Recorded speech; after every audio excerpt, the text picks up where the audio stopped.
People think that drinking water affects, but no. But doesn't affect the No. moisture in your No. skin.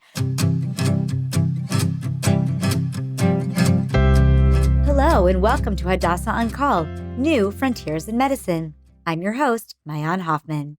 We all know that when something happens to our skin, whether it's acne, eczema, or another condition, it doesn't just affect how we look, it affects how we feel. As a mom, I've seen it firsthand. One of my daughters struggled with acne, another one with eczema. Both felt uncomfortable in their own skin, literally. And as a parent, I had to learn patience and empathy to help them through it. It's stressful, it's emotional, and it can take a real toll on confidence. But the good news is that today there are new treatments, better understanding, and of course, outstanding doctors, like those at Hadassah, who help patients navigate these challenges and find real relief. So today, we're diving into some of the most common skin conditions that affect us and our families: acne, eczema, and molluscum. And we're learning how to manage them for ourselves, our kids, and our grandkids. Because while we know we shouldn't judge a book by its cover, we still all want to feel good about the skin we're in. Joining me is the Hadassah dermatologist, Professor Molho-Pessach, who has spent her career helping patients achieve healthier, happier skin. Welcome, Professor. Thank you for inviting me. Of course. Now, I want to jump into your career. You've built a dermatology practice here at Hadassah. What first drew you into this field, and what made you focus on the medical side of skin conditions? I don't have a very simple or easy answer. When I was in medical school, I really didn't know exactly what I want to do. And the exposure to dermatology is very, very limited during the studies. When I graduated, I took a rotation during the internship in the dermatology department. And while seeing patients, I thought that it's really amazing that you can make a diagnosis very easily, only based on visual information. You see the patient, and sometimes you know exactly very fast, very quickly, you know the diagnosis. But when I started the residency, I still wasn't completely sure that this is the right place for me. During the first year of the residency, I had a few patients with very rare disorders. I was able to reach the diagnosis by myself. I got really excited about it. And at this point, I told myself, you're in the right place. Wow, that's super cool. And obviously, there are, many different kinds of issues and challenges that you treat as a dermatologist, from, as you said, the basic skin diseases all the way, I'm assuming, to skin cancer. For our viewers, which are mostly middle-aged mothers, grandmothers, they might be looking at their daughter or their grandchild and trying to decide if one of their family members needs supports. Now, there is this idea of eczema. You and I spoke about it earlier today, which is atopic dermatitis, I think, called scientifically. What are the key red flags that one of the grandmothers or the mothers might see and say, we think we should bring you to a specialist? Okay, so when your child has very, very dry skin, when your child itches constantly, when your child is not sleeping well, when your child has constant skin infections, that's for sure the right time to go to the right. And it's not just a dermatologist; you have to see a pediatric dermatologist, a dermatologist that sees children and has the expertise in treating children with atopic dermatitis. And with something like eczema, where does that generally appear on your body? Is that scalp? Is that the rest of your body? It depends on your age. In infants, usually we see it on the cheeks, on the extremities, but on the extensor surfaces of the extremities. And during childhood and adolescence, and also in adults, usually we see it in the flexures. So in the neck, in the flexures of the extremities, around the eyes. And is that something that's genetic or that you're born with, or it's something you develop over time? Okay, it has you have a genetic tendency to develop it. There is also a lot of environmental factors that contribute to the fact that it appears in a certain individual. So you have the genetic tendency, but you also need something in your environment that triggers it. You're not born with it. Usually we see eczema developing in the first 2 or 3 months of life. Most of the patients develop it during the first year of their life, like 50%. The rest of them during early childhood, but we also see adults that develop eczema and did not have a disease during their childhood. Is eczema something that can ever go away, or is that something that you'll have for life if you develop it?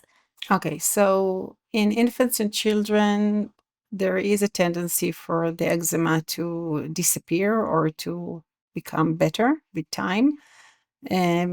Statistics show that about 80% of the children will recover from their eczema. We don't know exactly when, but during childhood at some point. But 20% of the patients will have it also as adults. And when people are in their 40s or 50s, are there any changes to the eczema that starts to happen?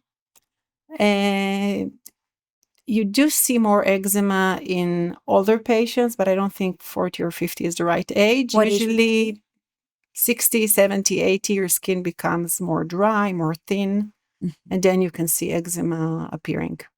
And are there special considerations that those people need to keep in mind as they start to develop it at an older age? So in all the patients that suffer from eczema have a tendency for dry skin. So we always instruct patients who suffer from eczema to use a moisturizer. We prefer thick moisturizers, not lotions or gels. And we recommend to apply the moisturizer twice daily. We also recommend to have very short bath because water dries the skin. So we say something like 5 or 10 minutes in the bath.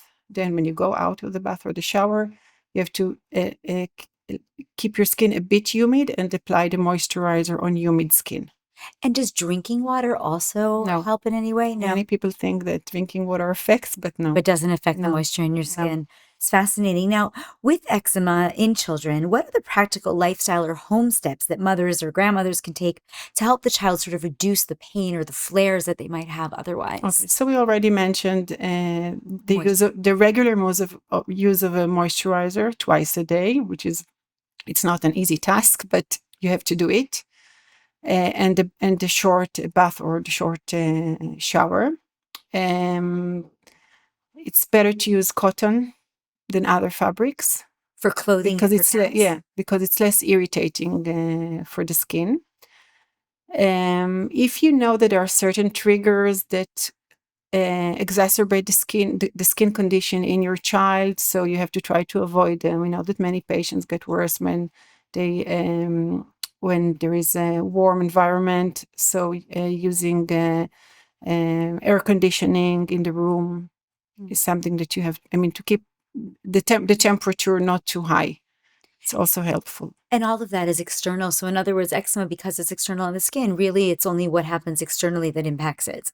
Is that correct, would you say? I don't think it's only external. Okay. There's an inflammation in your skin. Okay. On the lower levels. In your skin, there is definitely a very high level of inflammation. And we also know that eczema is associated with other inflammatory or allergic conditions like asthma, food allergies, allergic rhinitis, hay fever. Okay, so it's not only simply located to the skin. You can say that there are systemic effects of the eczema.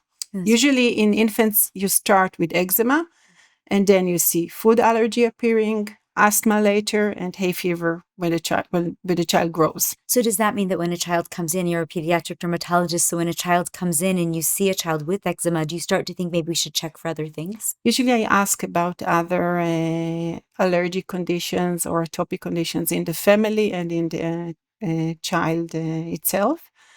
We know that there are very tight associations with other allergic conditions. Interesting. Now, I want to jump to another dermatological topic that I think interests many people, which is acne, certainly teenagers, but I understand that acne can also be something you develop as an adult. Why would an adult develop acne? Usually you see acne in adults that also had acne during their adolescence. Okay. It's not always true, but that's sometimes you see an adult that had acne as a child or as an adolescent, was treated, and then at some point it came back. Most commonly we see it in women. We don't know the exact cause. Maybe there's a genetic tendency. Sometimes there are hormonal influences. Sometimes women that took birth control pills and stopped birth control pills start having acne. Sometimes during pregnancy you see it. And does it look the same as teen acne? It can look the same. In women, sometimes we see in their 30s or 40s acne in the chin area. In the chin area specifically. And when you talk about treating adult acne, is it the same kind of treatments that you would see for teenagers, or is it slightly different? You can start with the same treatment. Usually, I mean, if it's acne that does not cause scarring, usually we start with topicals. We have topical antibiotics. We have topical retinoids, which are derivatives of vitamin A. And we have some topical anti-inflammatory agents. Sometimes we combine them. If there is no response, then we sometimes offer oral antibiotics to take for a few months. And if we still do not see a response, or if we see that there are scars, then usually we give Accutane. And that has a lot of side effects, correct? Yeah, it has a lot of side effects, but it has a very significant influence on the acne, and it's disease modifying, because usually after you finish a course of Accutane, your skin clears. And I can't say in all the patients, but in most of the patients, you do not have acne anymore. It never comes back. It's like a cure. Wow. So tell me, in terms of time frame, if somebody would need a treatment like this, how long does it take from the time that treatment starts until the acne goes away? With Accutane? Yeah. Okay, so usually it's about, on average, 5 months of treatment. Usually we start with a lower dose during the first month, because there is exacerbation when you start the treatment. So you can get more pimples in the first month. And then if everything is okay and the blood tests are fine, then we increase the dose, and we usually treat for 5-6 months. The right time to stop the treatment is if you have a few weeks, about a month, without any new pimples appearing. And now you and I also spoke about a disease called molluscum. Tell us what that is. Okay, it's a very, very common viral infection in children, usually between the age of 2 or 3 till middle school. You get these small translucent papules on your skin. It can be anywhere on your skin. And once you have one lesion, you can get more because you infect yourself. You can also infect your siblings and your friends. And it's more contagious in humid environments. So in the pool or in the shower or in the bath, if you bathe with the sibling, then there's a very high likelihood that your sibling will get infected. What triggers it? How do you get it? Close contact. Just with 2 people, but how does the first person get it? Also from somebody else? Someone else. Interesting. Yeah. And then what is the treatment for it once it starts to spread? Okay, so usually in a healthy child, the lesions last for a few months, and then at some point they disappear. Before they disappear, they become inflamed, and then they fall off. Does it hurt a lot? It can hurt. It can hurt. And they can also itch at them. I mean, in some patients we see eczema around the lesions, and then you itch. But usually the eczema and the inflammatory response, they show us that the immune system is trying to fight the virus, and that the infection is at some point going to resolve. But we also see patients that have it for 2 or 3 years till it goes away. If it's on the face, if you have very large lesions, which can sometimes happen, if you have continuous inflammatory lesions that need antibiotics, if you have eczema and the child is very itchy, then you should definitely see a dermatologist and ask for treatment. And what does that treatment look like? So we have various treatments to offer. We have some local agents that we apply on the lesions. Most of them cause like a local burn, And then there's a bulla which opens, and then the molluscum falls off. It's not good to apply these agents on the face or around the eyes or around the mouth. So in these cases, we sometimes offer curettage. We remove mechanically the molluscum lesions. With like a burn, or was that when you burn it No, off? Or you what can does it mean burn them with mechanically? liquid nitrogen, but it's really painful. It can leave scars. But we have like a small, very, very tiny teaspoon Okay. that is very sharp. It's called a curette, and we can remove the molluscum with a curette. If you have a few lesions and the child is extremely cooperative, you can use local anesthesia with emla cream, and then you remove them very easily. And if you have a lot of lesions or very big lesions, or the child is not cooperative, we do it under sedation. Wow. Now, you talked about when you first started to do your residency and you had a rotation and you went through a diagnostic process that was very much on the surface. What does the diagnostic process look like today? Is it still the same that you bring in a patient, you look at their skin, or are there new technologies or new ways of diagnosing? There are a lot of new technologies for sure. But it depends on the patient and what he has. I mean, you have straightforward diagnosis, and sometimes you just hear the story and you see the rash and you know exactly what it is. And sometimes you need to take a biopsy. We also use it in maybe the last 15 years. Almost always when you examine a patient, we use a dermatoscope. It helps us to see the rash or the lesions more clearly, and to see into the depth of the skin. It's a whole science, dermoscopy. And we also have many other, sometimes molecular investigations that we do on a biopsy sample, And depending on the situation. And how do you decide, wow, this is pretty straightforward, like we'll bring the patient in, we'll just, treat and move on, or if you need to investigate further? What are some of the So red it flags? depends. I mean, if you know the diagnosis or if you don't. If it's let's say atopic dermatitis, okay, you see the patient, you hear the story, you see the rash. The rash is very typical. You don't need to take a biopsy. You don't need any blood test. You can start treatment. Okay. Mhm. In other conditions, you're not always. I mean, if it's not something very typical, you will need a laboratory investigation to reach a diagnosis. So it depends on the individual case. And when we think about skin cancer, if we can just take that leap for a moment, I know that in the past I've interviewed some doctors who've spoken about a really groundbreaking machine that sits specially at Hadassah in order to do a total skin scan. Can you Yeah. tell me a little bit about that? And how often are you using that versus, let's say, a oncologist? Okay. So what we have here is a digital mole mapping system, which is called Vectra. Mhm. It is composed of many, many cameras, and you stand in the middle of this huge machine, and in a few seconds, it takes photos of your entire skin. And it also has artificial intelligence qualities, and it can identify which lesions are more concerning. We keep all the visual information in the computers that are attached to this system.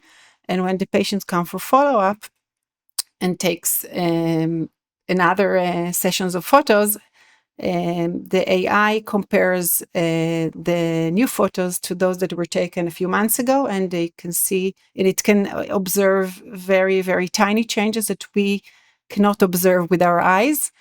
And it helps us to diagnose skin cancer in its very, very early stages. So have you already saved a lot of lives? How long have you? So I've not been using this But I mean, the machine, department. but because I'm a pediatric dermatologist, and I'm not. I mean, you have to be a specialist in the field of dermoscopy and maybe in dermato-oncology, Uh-huh. and it's not the field of my expertise. But I mean, we've been operating this system for about a year, and for sure there are many cases of skin cancer that were diagnosed through this system. And it's the only one like it in the Middle East, is that correct? It's the only one in the Middle East. Unbelievable. Yep. So now for patients or family members who are thinking, I want to actually treat my acne or my dry skin or whatever it is at home, are there certain home treatments that you can do before you go into the doctor that maybe you can say, I'll try this first? What do you recommend? For eczema? For any of these. Okay, for eczema, just a moisturizer. Okay, start with a thick moisturizer and apply it a few times a day. Maybe it will go away. You can also use over-the-counter hydrocortisone, which is available. And that's for itching? For the rash, and for itching. And you can take an antihistamine for the itching.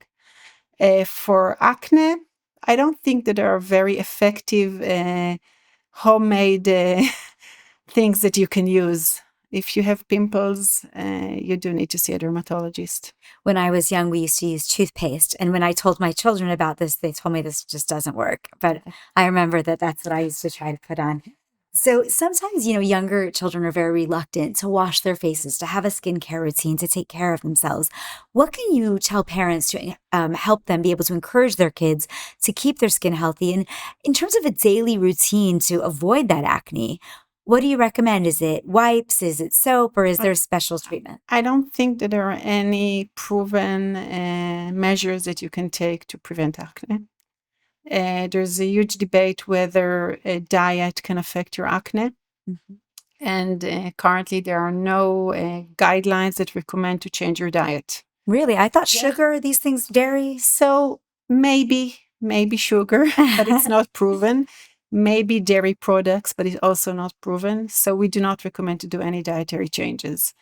We do tell patients not to use makeup that is oily or cream that are oily. Better to use water-based creams. And we also advise to use a gentle soap twice a day, especially before you apply the medical agents that we give. But other than that, I don't think we have any good recommendations to prevent acne. I was really hoping you would say sugar, because then I could go home and tell the kids, if you don't eat sugar, and they would let me maybe not bring it in the house. So, research is really advancing in dermatology, and there are a lot of new therapies, as you mentioned, in addition to the technologies. Can you just give me a little bit of insight into whatever new research you're doing, and also in general at Hadassah, if you have any knowledge of some of the more groundbreaking things that are going on here? So we'll focus on acne, and I'll just tell you about a research that I've done and I'm still working on with Professor Ronen Chazan from the Faculty of Dental Medicine in the Hebrew University. Professor Chazan his research is focused on phages. Phages are viruses that kill bacteria. Okay. So his idea was to try and examine whether phages can be a tool to fight acne, because we know that the pathogenesis of acne is associated with a bacteria that is on our skin, which is called Cutibacterium acne. And we wanted to find out whether we can use a topical gel with phages to apply on the skin to treat acne. Okay. Why did we search for that? Because we've been using for many, many decades topical antibiotics to treat acne, and there's a very high rise in resistance. By the antimicrobial resistance. Of the Cutibacterium has become resistant to all of the antibiotics that we have been using. Does that mean that now when we try to treat the acne with the antibiotics, it's just not working? Sometimes it's not working, and that's the reason. Wow, okay. Yeah, so the idea was to use phages instead of the antibiotics. So in order to start this project, we created a mouse model of acne. We isolated the Cutibacterium bacteria from humans, and we injected it to the skin of the mice. We also applied sebum, human sebum, on the mice to provoke the inflammation, and we were able to create lesions of acne on the skin of the mice.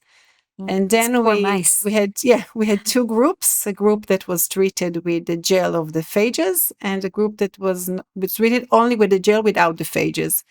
And we were able to show that the mice that were treated with the phages had faster resolution of their acne lesions. Wow. So that's the first step to develop topical treatment with phages for acne. We still don't have any clinical trials in humans, but we hope at some point to get there. When we think about that time frame, is that coming soon? Not soon, but maybe in a few years. Okay, in the scheme of medicine, that's pretty soon, a few years, right? Yeah. It's not decades. So wonderful. Is there anything else that you want to add that I didn't ask you or that you feel that people should know? No, I think your questions are great. Wonderful. Well, thank you so much for sharing your insights today. Thank you for inviting me. It was a pleasure.